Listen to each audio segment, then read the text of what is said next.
అది ఒక అందమైన అడవి. అడవిలో చెట్టు కింద దయ్యం కూర్చుని తపస్సు చేస్తూ ఉంటుంది.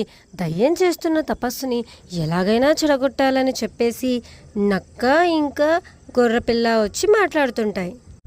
ఈ దయ్యం ఎన్ని తపస్సులు చేసినా మనలాగా కూలర్లు అవన్నీ పెట్టుకోలేదని చెప్పురా గొర్రెపిల్ల అని అంటుంటే వాళ్ళిద్దరి మాటలకు కొంచెం కూడా చలించకుండా దయ్యం మాత్రం నిష్టగా కూర్చొని తపస్సు చేస్తుంది. దయ్యం చేస్తున్న తపస్సు చూసిన నక్క గొర్రెపిల్ల దాన్ని చెడగొట్టాలని ప్రయత్నించి చేతకాక చివరికి సింహం దగ్గరికి వెళ్తాయి.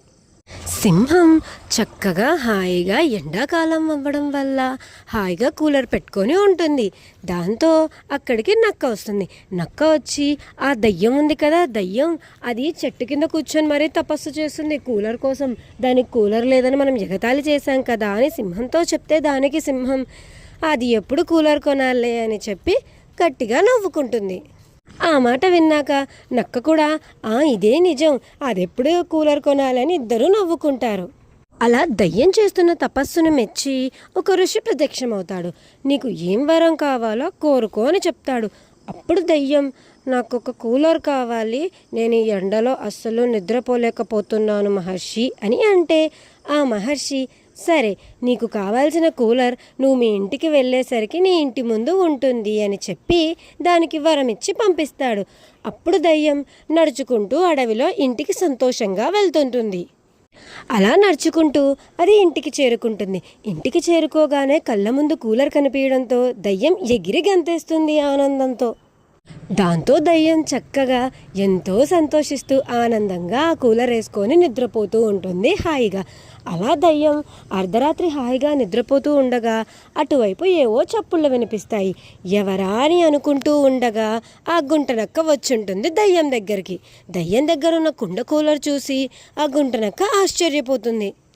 దాన్ని చూసిన వెంటనే తపస్సు చేసి తెచ్చుకున్నానే అని చెప్తుంది. ఆ విషయం వెంటనే వెళ్ళి సింహానికి చెప్పాలి అని వెళ్ళిపోతుంది నక్క. వెళ్ళి సింహంతో దయ్యం యొక్క కుండ కూలర్ గురించి చెప్తుంది. అప్పుడు ఏంటి, ఒక దయ్యం దగ్గర కూలర్ ఉందా?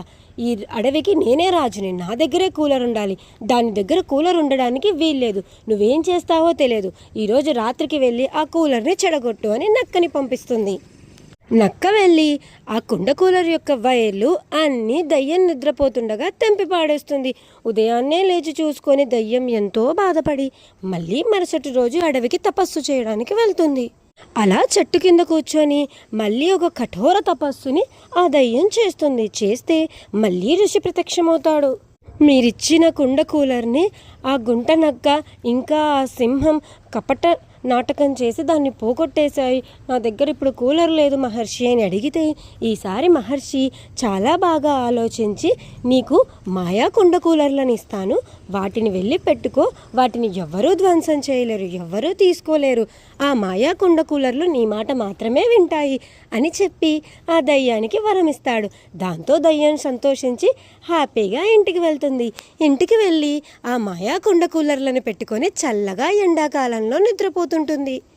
ఆ మాయా కుండ కూలర్లను పెట్టుకొని నిద్రపోతున్న దయ్యాన్ని ఆ నక్క ఇంకా గొర్రెపిల్ల ఇద్దరూ చూస్తారు. చూసి దాన్ని కూడా మనం నాశనం చేయాలి అని ఇద్దరు సర్వ ప్రయత్నాలు చేస్తారు. కానీ వాటి యొక్క ప్రయత్నాలు ఏవీ ఫలించవు, అన్నీ విఫలమైపోతుంటాయి. ఆ కూలర్లో నుండి చల్లగాలి వస్తూనే ఉంటుంది. అది చూసిన వాటికి ఏమీ అర్థం కాక ఇద్దరూ కలిసి సింహం దగ్గరికి వెళ్తారు. అడవికి రాజైన సింహం, మీరు అంత ప్రయత్నించినా కానీ ఆ కూలర్ పోలేదా? ఏం చేస్తాము, మన దరిద్రానికి ఆ దయ్యానికి కూడా కూలర్ వచ్చేసింది అని అన్నీ బాధపడతాయి.